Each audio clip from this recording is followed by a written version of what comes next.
Usually when you guys are missing Bam and Jimmy, you guys need a big night from 3 point range to have a shot. Tonight, you guys didn't shoot that well from three. How were you guys able to kind of build that edge and field goal attempts, and how important was that Well, tonight? we had over 100 attempts. That's great. Just getting all those shots on goal. Only 10 turnovers. The shot distribution I thought was fantastic. We were extremely aggressive, putting pressure on the paint at the rim constantly with our drives, pick and rolls, cuts, all of that. So that was the most important thing from the get go, that we were really aggressive. And then there was that balance from the 3 point line. Those were the appropriate shots, the right shots. And we hit some key ones. That's what matters most.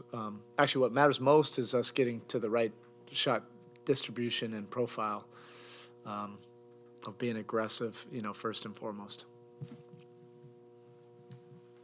We've talked so many times about the close games and the clutch games and every other stat that they come up with for all these things, but the fact that every night is like this now, it seems like. Yeah. How are the habits built? I mean, you've talked about you get there and you have to go through things and develop grit. Are you there? Do you think on that Well, point? no, we're not there, but we're developing the right perseverance and grit. And since we're in these kind of games every single night, when we play it, there's not a sense of panic. What we talked about, this morning is you just have to embrace this level of competition. I think the fans, Heat Nation, should enjoy this, embrace it. These games, all of them haven't gone the way we want them to, but ultimately, this is what you want, are to have these thrilling games and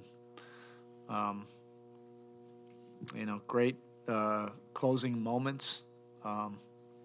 With incredible context, all of that, and hopefully, your team grows from that. We've had a lot of moving parts, so we've had basically everybody on our roster has experienced those clutch moments. At the end of a long season, I think that matters, but we'll find out.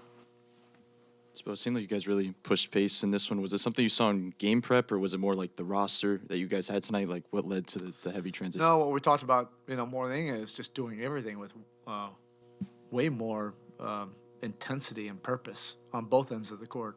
I thought our motor was just much better, and we sustained it.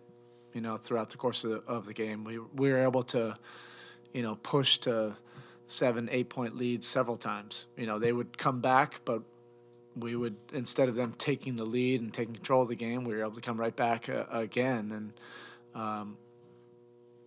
just that level of effort and intensity is something that has to continue to be a habit for us.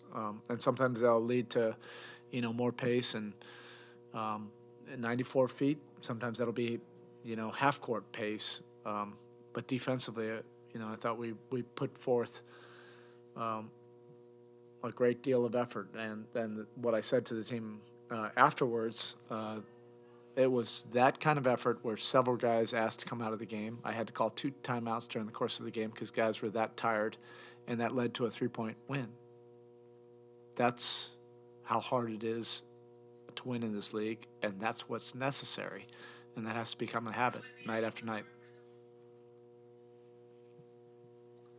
Your thoughts on the impact and play of Orlando tonight? Yeah, he was a player of the game. He's the one that brought us in, tonight, and he's very steady. Everybody's coaching him, teaching him, screaming at him, yelling at him, directing him, and everything in between. And he's very stable. He can take the information, process it, and apply it. And he really works, every single day to be able to produce, and be ready for these kind of moments. I would say arguably he's the most improved since Summer League of all the guys that we've had.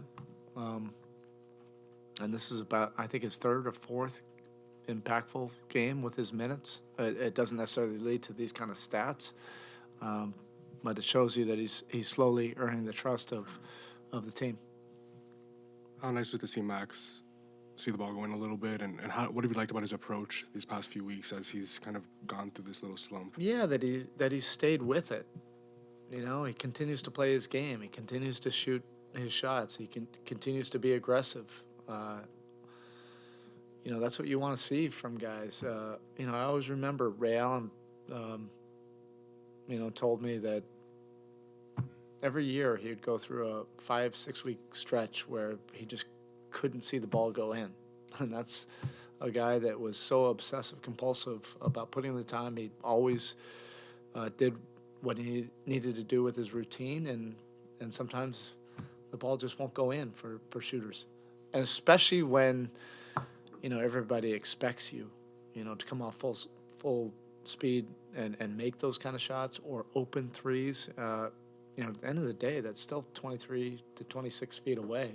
It's not as easy as it looks from the outside, but you have to stay with what you do, and then you still have to produce in other areas. And Max has been very stable defensively, and has helped us with winning basketball, regardless of whether the shot is going in or not.